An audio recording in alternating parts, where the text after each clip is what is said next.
a-hole for leaving my wedding with my wife? Title is confusing, so I will try to explain it as better as I can. I'm male 29, have been with my girlfriend, female 29, for about 6 years. We love each other very much and have a fulfilling relationship. We are, however, a very introverted couple, so when we discussed marriage, we were both on the idea that we didn't want a traditional wedding or a wedding at all. We want to go to a courthouse by ourselves, no friends or family, sign the paper and then go to our honeymoon. In our country, this is very weird since weddings are expected to be massive, over the top, and every member of the family must be invited disregarding your level of closeness with them. We got engaged in relative secret since we were already living together and shared the information with our closest family. When they asked for our plans and we told them, they didn't take it very well and a lot of fights began with both families, but especially with my mother and mother-in-law, who would not tolerate a marriage that did involve the Catholic Church. After a few months of fighting, and since there's a pandemic going on, we went ahead with our plans and got married by ourselves and went on a month-long stay in a secluded cabin. When we returned, suddenly all bad blood with our parents and extended family was magically gone, and both my mother and mother-in-law were again very friendly as if nothing ever happened. After about 3 days since we came back, my mother-in-law invited us to the wedding of one of her friends as proof that all was forgotten. She said she would pick us up so that we wouldn't get lost, which was weird, but we didn't suspect anything. The day of the wedding, we arrived at the location and see that everything is still being put up, so we figured we were a bit early and should help. But then I saw my family and some of my in-laws. Turns out, it was our wedding, and they had planned it to be a surprise. They already had a dress, church, food, DJ, everything. Of course, we were shocked, as we were very vocal that this is not something we wanted. Then they told us that since we were driven there, we wouldn't be able to leave and should just be grateful. Here, the story becomes too long to fit the 3,000 limit, so to summarize, we called a friend to pick us up and we left. Of course, both families are super angry at us and constantly call us to tell us how ungrateful and disrespectful we are. At first, I thought we were right to leave, as we gave our reasons for not wanting a wedding, and especially a religious ceremony. But we've been told they invited over 200 people, and felt very humiliated when everyone arrived and we weren't there. So now we are doubting, and there's nothing like asking strangers for judgment. So Reddit, am I, we, the a-holes? Now for the top comments. Not the a-hole. They basically kidnapped you to perform for them. You have every right to leave. That's exactly what we felt. She drove us there, so we would have to stay. Basically, we were taken as hostages. This story is so insane that I'm questioning that it's real or not. How can people be so self-absorbed they show no regards for others like this? They treated you like puppets. Not the a-hole. Not the a-hole. They had no right to do that. I told them you didn't want this, and were hoping to embarrass / guilt / shame / trap you into doing it anyway. They're upset that you put them in an uncomfortable position. But that's exactly what they'd planned for you. I'm glad you guys stood up to them as a team. Thank you. Ever since we announced our plans, the guilt trips and manipulation has been over the top. They threw you a surprise wedding? Not the a-hole. If any part of this is true, they are crazy as hell and you should cut contact. Although uncommon in my country and region, this type of surprise wedding is not unheard of. But it mostly happens when people get pregnant or if both families are super conservative and find out that intercourse has been happening. Since this wasn't our case, we didn't suspect anything, but I can see why it would be hard to believe. Now for the next story. Am I the a-hole for wanting a child-free wedding on my niece's birthday? So me, 28 female, and future hubby are doing the damn thing, hopefully, this year in August. We have been engaged since 2019 and together since 2012, so this has been a long time coming. For some background, I have 10 siblings, I am the youngest, and combined, they have 30 children, 20 of which are aged between 4 to 17 years. For our big day, me and my fiancé chose a date, but not the year luckily, when we got engaged. And it has been meaningful for us. It is actually my mother's birthday. So our first call was to my mom to ask her permission if she would be okay with us having our wedding on her birthday at some point. To our delight, she was super happy with the idea, so that's that. In addition, one of my sister's child, 8 years old, has her birthday on the same day. So our next call was actually to her to tell her that we would like to choose that date. And the wedding will most likely be child-free because we could never afford to invite everyone. Back then, she was like, yeah, do whatever, you didn't even have to call to ask. So now coming back today, the invitations have been sent and she got hers today. And I get a call from her. Sis, so I wanted to make sure that the sentence, please leave your children home, does not extend to your relatives, right? Me, this extends to all of our invited guests, family, and friends alike. Sis, but I am your sister. Why should we leave them home? Besides, I have promised XY all this time that we will be going to have a great dance party at your wedding for her birthday. Me, I am sorry, but I told you that beforehand when I asked about the dates as well. We cannot afford to invite so many guests. Think how many children there would be. Sis, no, but you should make an exception because it is her birthday. And I promised we will go. I know some of my other siblings are mad about the child-free thing as well, and we are getting a lot of heat for it.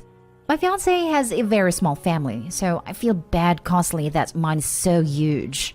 We just want a cool party with just close relatives and friends, and not to mention COVID has set quite the limit. So am I the a-hole because I knew my chosen wedding date was a someone's child birthday, and I knew that I wanted to have a child-free wedding, and now I do not want to make an exception? Not the a-hole. You called to ask and got permission. Your sister is the a-hole for backtracking. Exceptions will cause drama with other parents. I totally agree as long as OP is fine with a lot of her family members declining the invitation. They don't have a right to be mad, but they do have a right to stay home. Why would a lot decline? My parents used to attend all kinds of events that were child-free. I could understand if the one sister did because it's her kid's birthday, but why would others? Not a a-hole. This is a date that is special to you. You told her what you were doing. She chose to promise her daughter something that, frankly, wasn't in her control. Aside from the fact that she blatantly disregarded what you already told her. There is nothing wrong with child-free weddings. Your family can suck it up and get over it. I was not invited to weddings as a child. This could be regional/country specific. But why does it seem people freak out now when their children are not included? Most people getting married do not have their own children, and you are putting more pressure on them when you want this many children included. Also, the last place I would want to be on my 8th birthday is a wedding. I get it. It puts the parents in a tricky spot that they're either not with their daughter on one of her birthdays or they miss one of their siblings' weddings. Since there are 30 little nibblings running around, they could probably hire a group of teens to watch all of them at the same time instead of each individual family hiring a babysitter. This is also assuming that their other side of the family cannot watch them for one evening. Not the a-hole. There's nothing wrong with wanting a child-free wedding. And if you have 30 nibblings, it's going to be a decent likelihood that there will be a birthday. If your sibling wants to stay with their kids instead, that's their choice. There's no reason they shouldn't be able to celebrate during the day, just not at your wedding. Think about this. There are 52 weeks a year, or roughly 52 weekends. There is mom, 11 kids, plus spouses/partners, and 30 grandkids. Excluding spouses/partners, that is 42 birthdays. Opie's family is averaging one birthday a week. Assuming everyone has a partner now, you're up to 53 birthdays. I think Opie is screwed on trying to find a weekend where someone can't lay claim that it is so-and-so's birthday or birthday weekend. Edit. Thank you all for your thoughts. When choosing a date, we went with my mother's opinion, and with my sister telling us we shouldn't have even asked her about it. Reading the comments, I do realize that not being a parent myself didn't think about a few things. I also did some math, and there is a birthday/anniversary of someone else in every 7.8 days in my family. So I was screwed from the start. Next story is titled, Am I the a-hole for refusing to sign a post-nuptial agreement in exchange for a down payment? My 27 male, wife 27 female, and I got married over COVID and thus had a super small wedding. Only immediate family came, and it was a 12-person wedding for only about $2,000 total. Her parents paid for her dress, I paid everything else. My wife and I are now house hunting, and the market is ridiculous right now. My in-laws are pretty financially comfortable and offered to gift us a 20% down payment since they didn't have to pay for a wedding. But they want me to sign a post-nuptial agreement, stating that if we were to divorce, all the equity from their gift would go to my wife versus split 50-50. I told them no thanks. I don't want any gifts with strings attached. Neither of us wanted a prenup, so I don't want a post-nuptial agreement either. I make about 50% more than the wife and knew there was some risk, but that's not the kind of marriage I want. My wife agreed. We just lost another house bid, and my wife brought up how we could be more aggressive if we accepted her parents' help. I told her my stance hasn't changed. If they removed a caveat, I will, but I don't want them to have any involvement like that, and I want to keep our marriage attorney-free. She gets it, but is getting more antsy about not winning any housing bids, and thinks I should reconsider. Her brother, who I know pretty well, also is now trying to get me to agree to it, saying I should put aside my pride so we can get a better housing for our future family. Planning to have kids soon. But I just feel like they'll breed resentment and cause drama that I don't want in our marriage. Edit. It's not like we'd be homeless without their support. I make a good living and she does okay. It's just the housing market is pretty crazy right now, and we live in an expensive housing market. I don't want a loan from them, even if zero interest. We don't want more debt than we'd originally be planning to take on with our current budget. I'm not trying to negotiate a postnup to be more beneficial to me. The whole point is that we both agreed to a marriage without getting lawyers involved, which is a binary matter here. Now for the top comments. Not today, Hull. Gifts with strings are never a good idea. You are right to avoid this. Agreeing to it being a loan with an interest rate to be paid off when the property sells would make more sense, but all the future equity is unfair and inequitable. Unless she makes all the payments and pays all the expenses. No a-holes here. I totally understand all the different sides of this issue, honestly. You don't like the idea of the strings, but also probably they're doubting the long-term validity of your relationship. Your in-laws don't like the idea of a possible divorce in just a couple months would entitle you to half of their hard-earned money. Your wife doesn't like being in the middle and wants to get a house ASAP. As a parent, I would probably also like a post-nuptial agreement for a gift of a significant amount of money. But there is a reasonable solution that all of you are overlooking. Get a post-nuptial agreement that expires in X years. This would solve both their concerns and also have a null impact on your relationship, assuming that you are in it for the long haul anyway. It's not about how many years it would apply.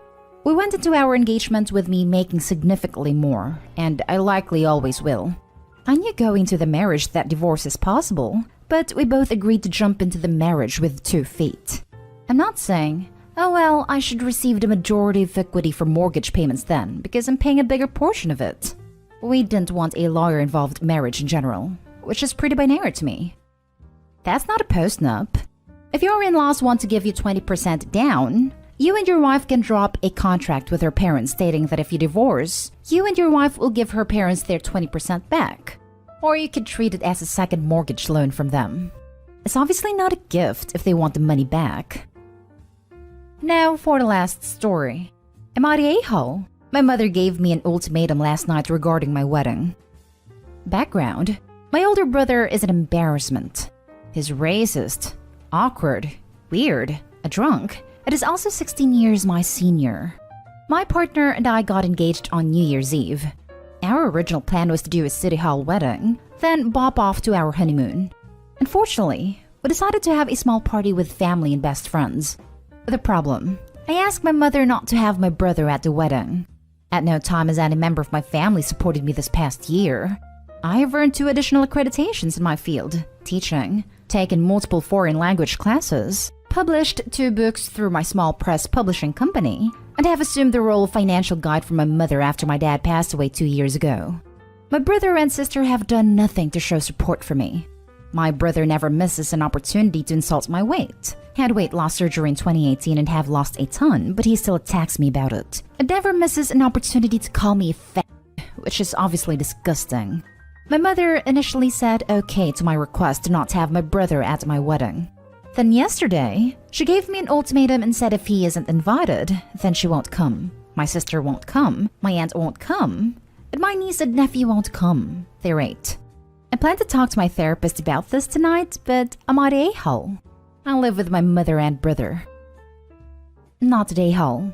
When someone says, I won't come to your wedding, or anything else for that matter, if you don't do X, Y, or Z, the response should be nothing other than, that's a pity. You'll miss a great day. Don't argue or try reason. They rarely mean it. They just want their way. Leave them be and don't engage. She'll go, and frankly, if she doesn't, then screw her. Easy for me to say I appreciate. Thank you. If I were you, I would stop helping your family out. You did what you could to help them, but it seems like they're a negative force in your life. You need to surround yourself with people who will reciprocate your support and positivity, not soak it up like a sponge. Not a hole. And your reply to her should be simple. That's too bad. You will be missed. And then drop it. Do not discuss it further. That's too bad. You will be missed.